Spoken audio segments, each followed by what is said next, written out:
إن الله وملائكته يصلون على النبي يا أيها الذين آمنوا صلوا عليه وسلموا تسليما اللهم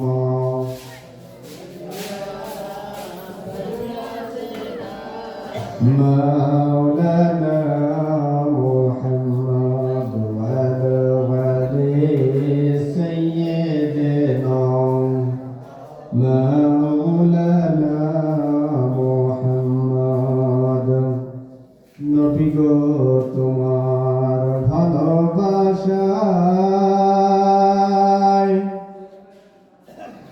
জীবনের গুনাহ ঝরে যায় জয় মারহাবা নবী গো আপনার প্রেমের বলে ওয়াইস কুরুনি জুব্বা পায় আল্লাহুম্মা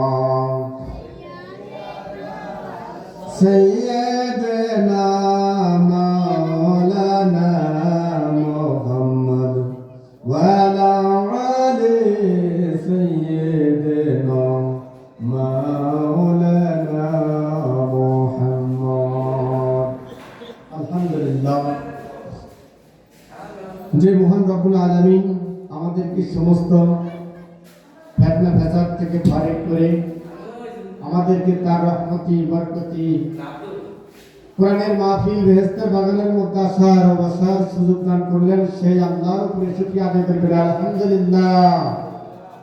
অতঃপর শত কোটি দরুদ বিশ্ব মানবতার দেশেরই মুক্তির দূত যে নাকি সৃষ্টি না করলে তামাম পৃথিবীর কোনো কিছু সৃষ্টি করতেন না সেই নবীর উপরে একটু দরুদ ও সালাম পাঠ করি সকলেই বলি সাল্লাল্লাহু আলাইহি ওয়াসাল্লাম। প্রিয় উপস্থিতি, আল্লাহ পাক রব্বুল আলামিন ঘোষণা করে দিয়েছেন, ও আমার বান্দাবান্দীরা তোমরা যখন কোরআনের আলোচনা শ্রবণ করো, যখন কোরআনের আলোচনা করো তখন তোমরা কি করো, তোমাদের মধ্য যে শয়তান হাঁটু গেড়ে বসে আছে ওই শয়তানকে অন্তরস্থল থেকে বাহির করে দেওয়ার জন্য তোমরা দোয়া পাঠ করো।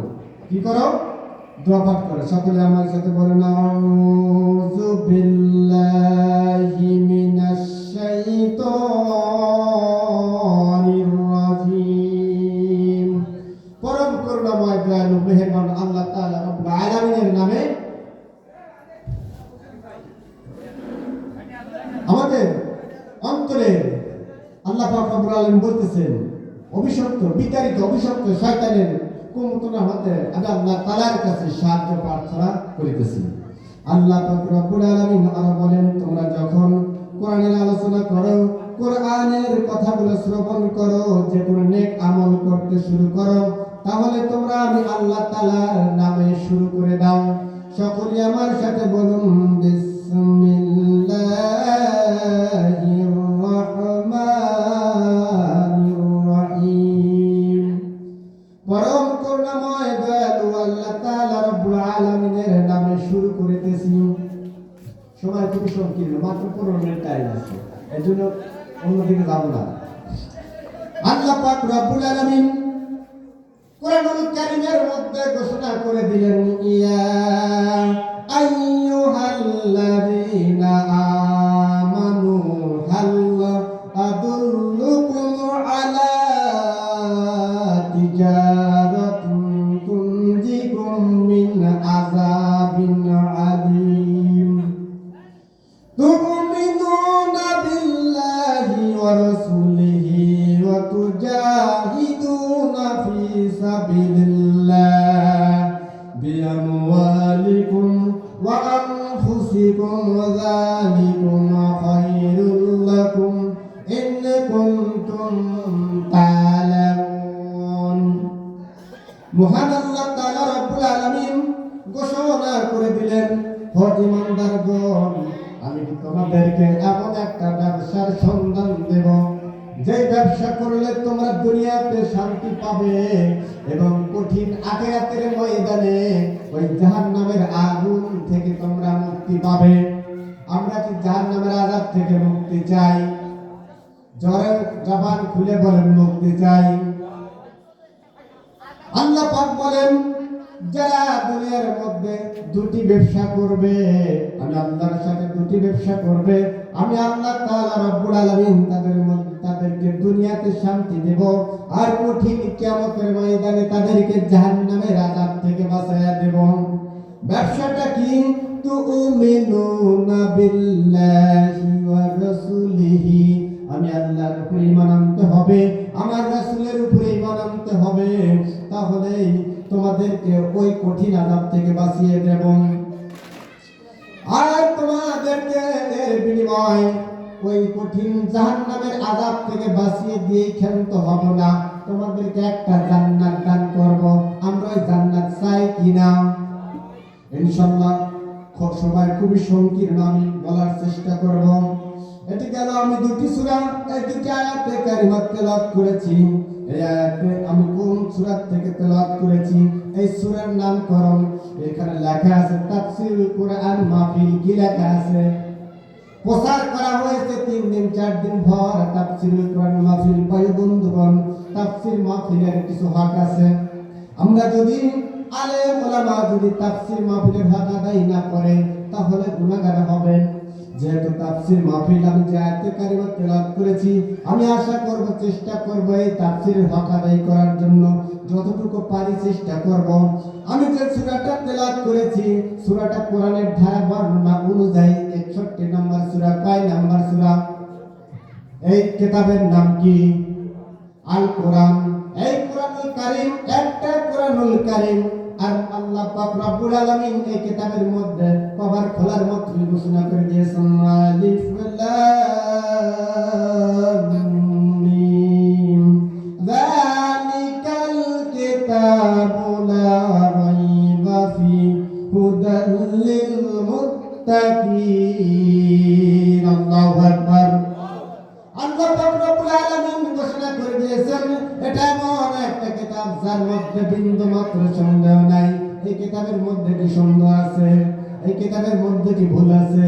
কোনো ভুল নাই, কোনো সন্দেহ নাই। এই কিতাবের মধ্যে আল্লাহ পাক রব্বুল আলামিন বলে দিয়েছেন এই কিতাবের মধ্যে সন্দেহ নাই। একটা কিতাবের মধ্যে 114টি সূরা। কয়টি সূরা? 114টি সূরা। 114টি সূরার মধ্যে থেকে আমি যে সূরা থেকে তেলাওয়াত করেছি সূরাটা 61 নম্বর সূরা। কত নম্বর সূরা? 61 নম্বর সূরা। এই সূরার নাম কি? আল্লাহ পাক রব্বুল আলামিন এই সূরার মধ্যে 4th নম্বর আয়াতের মাঝের অংশ থেকে এর নামকরণ করে দিয়েছেন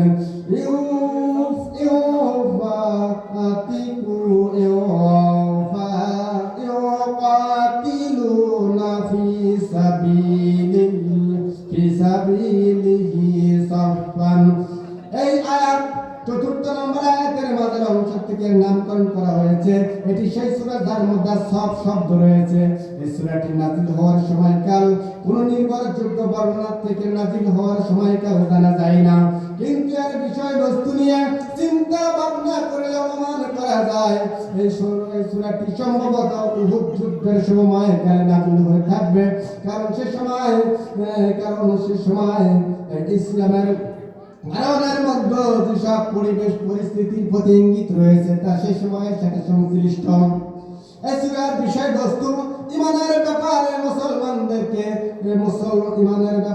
মুসলমানদেরকে নিষ্ঠা পন্থিকতা অবলম্বন এবং আল্লাহর পথে জীবন কোরবানি করতে উদ্বুদ্ধ করে দেওয়া হয়েছে।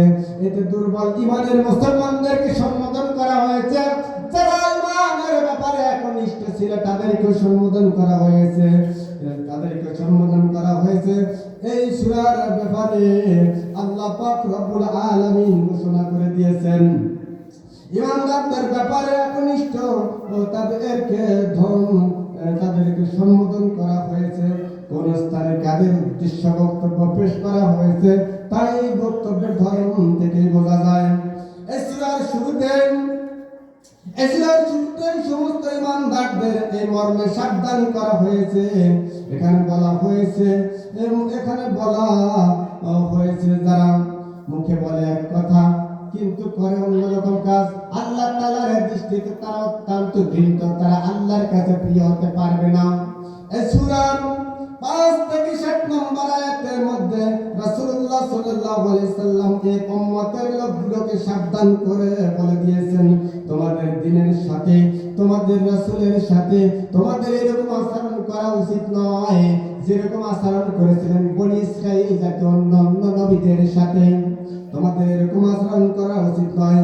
আল্লাহ পাক রব্বুল আলামিন সূরার 8 থেকে 9 নম্বর আয়াতের মধ্যে আল্লাহ নিজেই চ্যালেঞ্জ করে দিয়ে বলতেছেন, ইউরিদুনা লিয়ুতফিউ নূরাল্লাহি বিআফওয়াহিহিম ওয়াল্লাহু মুতিম্মু নূরিহি ওয়ালাউ কারিহাল কাফিরুন। ওই কাফেররা বলতো, আমরা এই কোরআনকে নির্বাসিত করে দেব, এই কোরআনকে আমরা ফু দিয়ে নিভায়া দেব। আসলে আপনারা একটু জবান খুলে বলবেন, এখানে একটা লাইট আছে। কয়টা লাইট? এই একটা লাইট আছে। আমাদের গ্রামের সমস্ত মানুষকে লাইটটা ফু দিয়ে নিভাইতে পারবে? জবান খুলে বলেন, পারবে? যেরকম একটা লাইট সারা দুনিয়ার মানুষ যদি ফু পারে নিভবে না, কারণ হলো এর একটা সুইচ আছে, ওই সুইচে চাপ দিতে হবে, ঠিক কিনা? কিন্তু আমার এই কোরআনুল কারীমের সুইচ কার হাতে? একটু জবান খুলে বলেন। এই কোরআনুল কারীমের সুইচ হলো স্বয়ং আল্লাহর হাতে। দুনিয়ার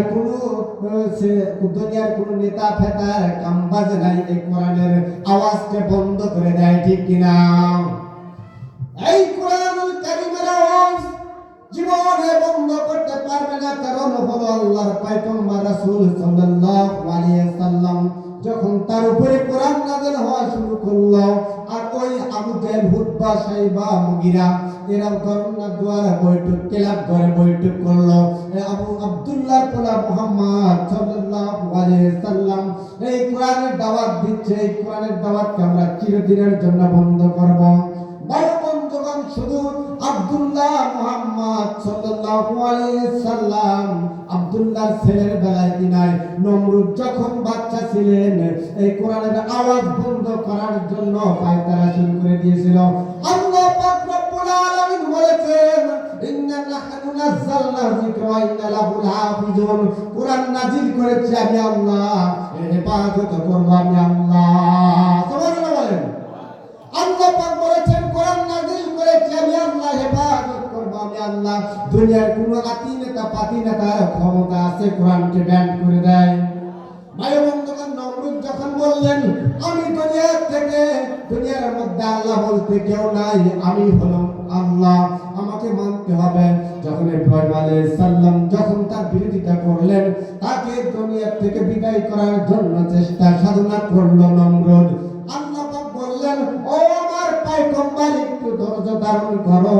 তোমাকে ব্যান করা তো দূরের কথা, আমার কালামুল্লাহকে ব্যান করা তো দূরের কথা, ওকে এমন সাইজটা করব, তোমার ওকে সাইজটা করতে গিয়ে আমার কোনো সৈন্য সমর্থন লাগবে না।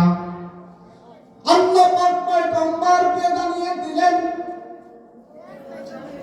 প্রিয় উপস্থিতি, এখন আজানের দিন।